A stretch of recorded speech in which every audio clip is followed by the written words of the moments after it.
नहीं, अगर आपने भगवान राम के बारे में पढ़ना है तो आप रामायण पढ़िए। रामायण हमें क्यों पढ़नी चाहिए? क्योंकि रामायण एक ऐसा ग्रंथ है जो भगवान राम ने खुद सुना है और अप्रूव किया उसको। लव कुश जब गए थे अयोध्या और भगवान राम के सामने पूरी सभा में उन्होंने पूरी राम कथा सुनाई थी, भगवान राम ने कहीं पर भी ऑब्जेक्शन नहीं खड़ी की थी उसके ऊपर। भगवान राम ने कहा हाँ ठीक ठीक बोला इन्होंने। तो हमारे पास स्वयं भगवान राम ही का अप्रूवल है रामायण के लिए। हमें प्रयास करके वही पढ़ना चाहिए हमें, ठीक है। गोरखपुर की जो गीता है, रामायण जो है, उसको पढ़ा जा सकता है, लेकिन उसको पढ़ने के लिए, पढ़ के समझने के लिए एक इंटेलिजेंस, एक गौड़िया वैष्णव सिद्धांत की समझ होनी चाहिए। तो अगर हमें क्या करना चाहिए, सबसे पहले हमें प्रभुपाद की सारी पुस्तकें, जितनी भी पुस्तकें प्रभुपाद ने लिखी हैं, प्रभुपाद के लेटर्स, प्रभुपाद की कन्वर्सेशंस, उन सबको हमें कई बार पढ़ना चाहिए। हमें प्रचार करना चाहिए उनका। फिर धीरे धीरे हमारी 10 साल में हमारी कुछ एक अंडरस्टैंडिंग, एक सिद्धांत के बारे में हमारी समझ एक विकसित हो जाएगी। उसके बाद आप अगर गीता प्रेस गोरखपुर की अगर आप रामायण पढ़ लेंगे, उसमें वर्स बाय वर्स ट्रांसलेशन है अवेलेबल हिंदी और इंग्लिश में, तो फिर कोई प्रॉब्लम नहीं आएगी आपको। लेकिन आप सोचोगे कि मैं आज ही पढ़ता हूँ पहले उसको, तो वो अच्छी बात नहीं। अगर आप आज ही पढ़ना चाहते हैं तो भक्ति विकास महाराज द्वारा लिखित जो है आप रामायण पढ़ सकते हैं। वो आपको आपके आध्यात्मिक जीवन में लाभ देगी। लेकिन अगर आपने रामायण जो गीता प्रेस गोरखपुर की अगर आप पढ़ लेंगे, उसमें से हो सकता है कुछ ट्रांसलेशन आपको ऐसी मिल जाए कि आप बोलो अरे ऐसा कैसे हो गया। फिर आपके मन में कन्फ्यूजन खड़ी हो जाएगी, और फिर वो कन्फ्यूजन अगर आपके मन में गहरी बैठ गई तो आपकी भक्ति को वो एक बार ख़राब भी कर सकती है। इसीलिए मैंने जैसे अभी बात कर रहे थे ना कि सावधान रहना, सुरक्षित रहना ज़्यादा इम्पोर्टेंट है। तो सुरक्षित रहने के लिए आप सबसे पहले प्रभुपाद की पुस्तकें पढ़िए। जब प्रभुपाद की पुस्तकें पढ़ लेंगे, फिर आप पढ़ सकते हैं विश्वनाथ चक्रवर्ती ठाकुर की किताबें, भक्ति सिद्धांत सरस्वती ठाकुर की पुस्तकें पढ़ सकते हैं, भक्ति विनोद ठाकुर की पुस्तकें पढ़ सकते हैं। हमारे आचार्यों ने इतने ग्रंथ लिखे हैं कि किसी के लिए संभव नहीं है। 2-3 भक्ति ऐसे मैंने देखे हैं जिन्होंने की पढ़ रखी हैं, नहीं तो किसी के लिए संभव नहीं है इतने सारे ग्रंथ पढ़ पाना। तो हमें स्पेशली जिद करके, हमें जिन पर हमारे आचार्यों ने कमेंट्री नहीं की अभी तक, हमें उन तक जाने के प्रयास नहीं करना चाहिए। लेकिन अगर पढ़ना भी है तो उसके लिए हमें पहले कुछ साधना करनी पड़ेगी, कुछ हमें वैष्णव सिद्धांत के बारे में एक समझ डेवलप करनी पड़ेगी। उसके बाद सीनियर भक्तों से कंसल्ट करके उनकी अनुमति लेके आप पढ़ सकते हो।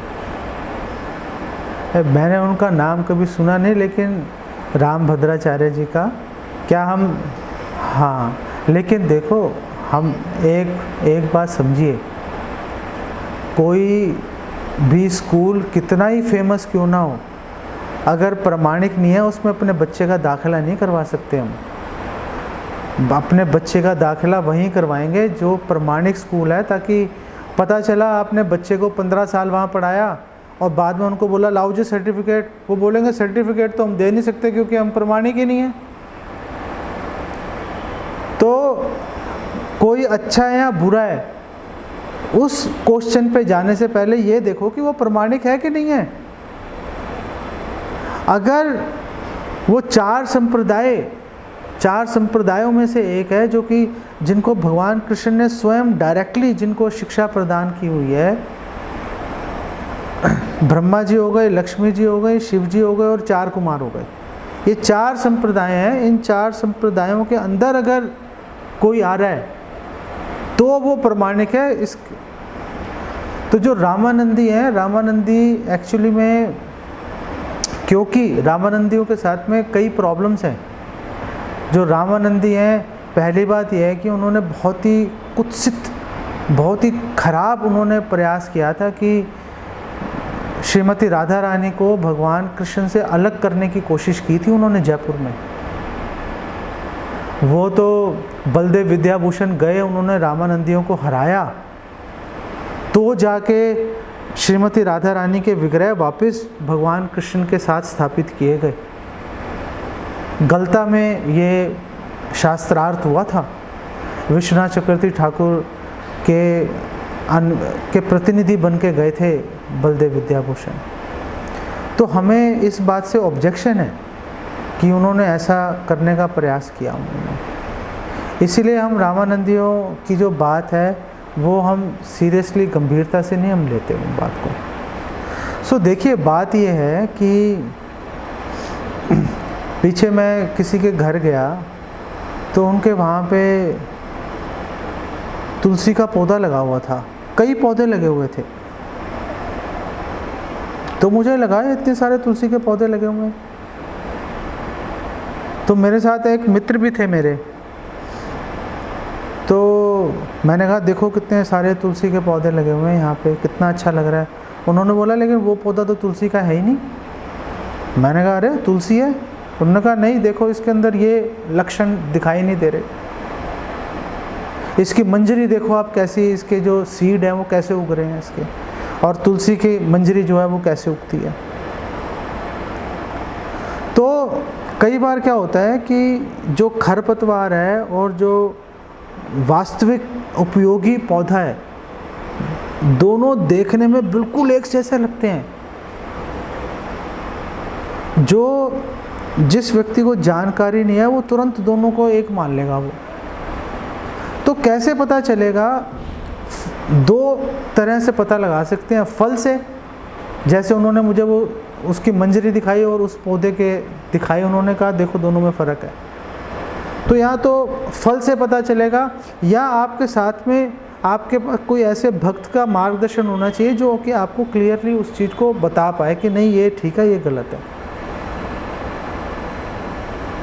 नहीं तो क्या होता है कि हम, क्योंकि हमें जानकारी नहीं है और हम किसी के प्रति अपराध भी नहीं करना चाहते, हमारे मन में हमेशा डर लगा रहता है वैष्णव अपराध के प्रति, तो हम हर किसी को एक्सेप्ट कर लेते हैं। वो एक्सेप्ट करने से बहुत बड़ी प्रॉब्लम है। इसीलिए हमारा कर्तव्य क्या है कि हमारा कर्तव्य है कि हम एक जानकार, अनुभवी भक्त के मार्गदर्शन में ही हम आगे बढ़ें। वो हमें बता देगा कि देखो ये प्रमाणिक है, ये अप्रमाणिक है, इससे बच के रहो, इसका आप जो है इसको ग्रहण कर सकते हो, इसको एक्सेप्ट कर सकते हो, तो बात बन जाएगी आपकी।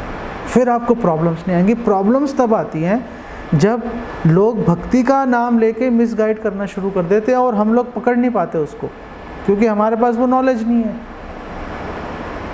तो हमें प्रॉब्लम्स खड़ी हो जाती हैं, मार्गदर्शन में रहना बहुत आवश्यक है इसलिए।